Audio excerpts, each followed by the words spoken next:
ஓர் அழகிய கிராமத்தில் கதிரவன் என்ற சுட்டிப் பையனுக்கு தன் வீட்டின் அருகே இருந்த பெரிய புளிய மரம்தான் சிறந்த நண்பனாக இருந்தது.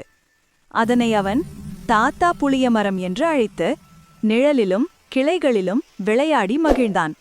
நாட்கள் செல்லச் செல்ல கதிரவன் அந்த மரத்தை கவனிக்க மறந்து அதன் அடியில் குப்பைகளையும் பிளாஸ்டிக் பாட்டில்களையும் வீச ஆரம்பித்தான். மரம் வேதனைப்பட்டாலும் தன் அன்பை காட்டிக்கொண்டே இருந்தது.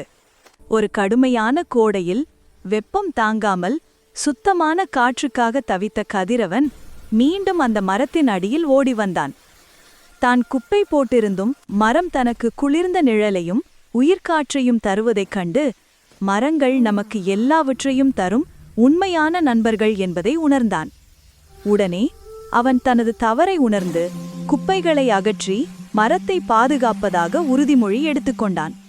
அன்று முதல் கதிரவன் அந்த மரத்தை அன்புடன் பேணி மரங்கள் நம்மை காக்கும் என்பதை நிரூபித்தான்.